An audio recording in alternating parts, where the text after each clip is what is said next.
본문 말씀을 통해서 말씀의 기대란 제목으로 하나님의 말씀을 증거하겠습니다. 사람마다 무엇인가를 말하고 행할 때는 그 기대치가 있습니다. 특별히 부모나 선생이 자녀들이나 학생들에게 무엇인가를 가르치고 또한 교훈하고자 할 때는 또한 그것을 듣고 어떠한 방향으로 개선되거나 더 좋아지기를 기대하고 하는 겁니다. 하나님께서 선지자를 통해서 특별히 이 기록된 말씀을 가지고 우리에게 주셨을 때는 그 말씀에 기대하는 바가 있다는 겁니다. 하나님께서 우리에게 기대하시는 바가 무엇인가? 오늘날 우리의 기계마다 주께서 기록된 말씀과 또한 선포된 말씀을 주실 때 그 말씀이 우리 귓가에 울릴 때마다 우리에게 기대하시는 바는 도대체 무엇이며 우리는 어떻게 응대할 것인가? 오늘 본문 말씀을 통해 살펴보게 되면 먼저 하나님께서 우리에게 말씀을 주실 때에는 우리가 바른 길을 깨닫도록 주시는 겁니다. 즉 말씀의 기대치는 우리가 자기 자신을 깨닫고 굽은 길을 돌이켜 바른 길로 나아가기를 원하시는 겁니다. 오늘 본문의 내용도 하나님께서 그 왕에게 서신을 보내면서 결과적으로 너희가 돌이키고 마음을 찢고 하나님께로 돌아오라, 이 목적을 가지고 보내신 겁니다. 본문 23절을 보게 되면 여호디가 선호 쪽을 낭독하면 왕이 칼로 그것을 연하여 베어 화롯불에 던져서 두루마리를 모두 태웠더라. 왕과 그의 신하들이 이 모든 말을 듣고도 두려워하거나 자기들의 옷을 찢지 아니하였고, 그러니까 이 말씀을 주신 목적은 24절에 있는 것처럼 두려워하거나 자기들의 옷을 찢거나, 즉 그들의 굽은 길을 돌이키고 바른 길로 돌아서는 것이 그 선지자를 통하여 주신 말씀의 목적이었는데, 근데 여호야김 왕이 어떻게 대응했는가 하니 23절에 있는 것처럼 여호디가 선호 쪽을 낭독하면 왕이 칼로 그것을 베어서 화롯불에 던져 두루마리를 모두 태웠더라. 그 말씀으로써 자기의 모든 악한 소행을 태우는 것이 아니라 아예 말씀 자체를 불태워버렸다는 겁니다. 우리는 이러한 장면을 보면서 이런 사람이 다 있는가?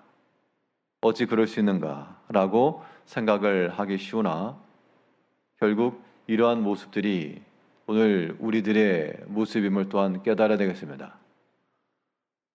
분명 우리에게 있어서 우리 잘못된 모습들이나 혹은 굽은 길, 바르게 돌이켜야 될 모습들이 있는데, 그래서 하나님께서 우리에게 때때로 말씀해 주시는데 우리가 그걸 귀담아 듣냐고요? 그 말씀을 귀담아 듣는 것이 아니라 오히려 그 말을 듣기를 싫어한 겁니다. 오늘 이 본문에서 이 왕은 그 듣기 싫어하는 표현을 왕이니까 자기가 할 수 있는 권세를 이용해서 칼로 베어서 불에 던졌다, 찢어버렸다, 그 얘기입니다. 이것은 마치 무엇과 같은가 하니 우리가 주의 말씀을 들어도 전혀 우리 삶에 적용하지도 못하고, 삶의 적용이라고 하는 것은 그의 마음과 옷을 찢는다라는 것으로 나타나야 되는데 전혀 미동도 없고 변화도 없고 도리어 그 말씀을 버리는 그런 모습이라는 겁니다. 하나님께서 우리에게 말씀하시는 그 목적은 우리가 굽은 길을 돌이켜 바른 길로 나가는 겁니다. 이것은 예나 지금이나 동일하여 지금도 하나님께서 우리에게 요구하시는 바, 우리에게 때때로 말씀하시고요. 또 여러 섭리를 통해서, 여러 상황들을 통해서 우리에게 보여주시는 모습은 너희 돌이키라, 바른 길로 나아가라. 분명 그 땅 가운데 하나님의 진노가 예고가 되었어도 이렇게 말씀하시는 것은 그래도 너희가 하나님께 돌이키고 하나님의 그 진노 중이라도 베푸시는 긍휼을 얻으라. 그건데 지금 이 왕의 소행은 하나님의 마지막 남은 그 자비하심까지도 지금 버린 겁니다. 그래서 하나님께서 뒤에 보게 되면 이 왕이 두루마리를 불살랐지만 어디 하나님의 말씀이 사라지겠습니까? 그 말씀을 여전하여 너는 다시 기록하라. 28절 말씀에 너는 다시 다른 두루마리를 가지고 유다의 요이아김 왕이 불살은 첫 두루마리의 모든 말을 기록하고, 사람이 내가 말씀을 거절할 수 있고 버릴 수 있다라고 생각을 해도 불에 태워버렸지만 하나님께서는 그 불에서 다시 꺼내셔서 명확하게 보이시고, 이 길로 나아가지 아니하면 멸이요 이 길로 나아가면 산다 라고 하는 것을 교훈하시는 겁니다. 그러므로 내가 내 형편과 상황 속에서 듣기 거북하고 또한 의도적으로 싫어하는 그런 말씀이라고 해서 버리지 마시고, 그래봐야 그 말씀이 없어지는 것도 아니고 다시 살아나는 겁니다. 더 크게. 그리고 그 두 번째 두루마리에는 더 많은 말씀들이 기록되었고 더 분명하고 확고한 하나님의 진노하심이 드러났습니다. 이제 우리 하나님께서 우리에게 말씀으로 교훈하실 때 우리가 다 지혜로운 자가 되어서 빨리 깨닫고 굽은 길에서 돌이켜 바른 길로 나아갈 수가 있어야 되겠습니다.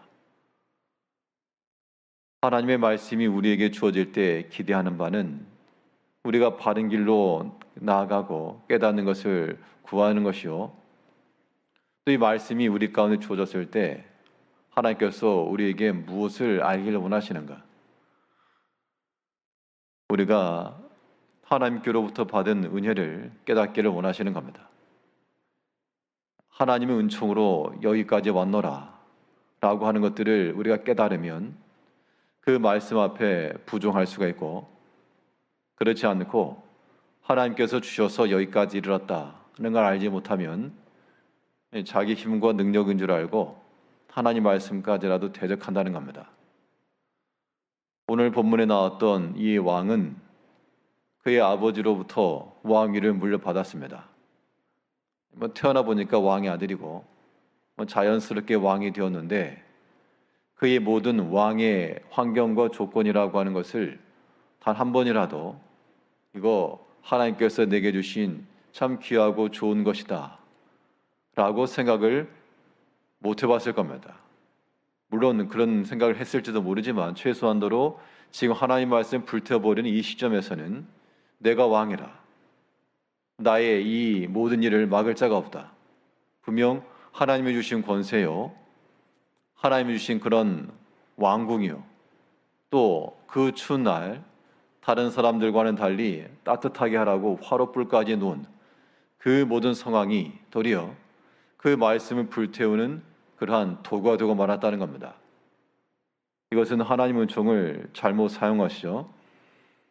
22절을 보게 되면 그때에는 9째 딸이라 왕이 겨울 궁전에 앉았고 그 앞에는 불피운 화로가 있더라. 그러니까 계절적으로 추운 날씨였고 궁전도 겨울 궁전이 따로 있고, 이 말인즉슨 겨울에 거처할 궁전이 따로 있었다는 것은 다른 여름에나 또 다른 궁전이 있었다 그 얘기입니다. 그러면 다른 사람과는 달리 더 좋은 환경이죠. 또 불피운 화로가 있더라. 집집마다 화롯불이 있을리 만무한데 특별히 왕궁이니까 더 좋은 곳으로, 더 화려한 것으로 아마 금으로 다 감쌌을지도 모를 일입니다. 근데 이 모든 좋은 환경이 이거 다 나의 것이요 자기 것이라고 생각하니까 하나님의 말씀이라도 불태워버렸다는 겁니다. 최소한으로 이거 하나님이 내게 주셔서 내가 이 겨울에도 이 겨울 궁전이라고 하는 것에 오고 이 추운 날 내 앞에 불 피운 화로가 있어서 따뜻하게 하니 참으로 감사하다. 그러한 은총의 마음이 있었다 그러면 하나님 말씀이 주어졌을 때 분명 그의 옷을 찢고 회개하는 자리에 앉았을 겁니다. 하나님께서 우리 각자에게 주신 모든 상황들을 돌이켜보면 물론 다 형편이 어렵고 위기 가운데 있는 그런 경우도 많겠으나 그러나 더 안 좋은 환경과 비교해 보게 되면 그래도 은총으로 주신 겁니다. 그래도 우리 가운데 겨울 궁전이요. 그래도 불피운 화로입니다. 이런 하나님께서 주신 것들을 귀히 여기지 못하고 그것을 감사하지 못하고 하나님께 받은 은혜를 깨닫지 못하고 나의 것이라 그런 마음을 가지고 있으니까 그 말씀 앞에 복종하지 못한 겁니다.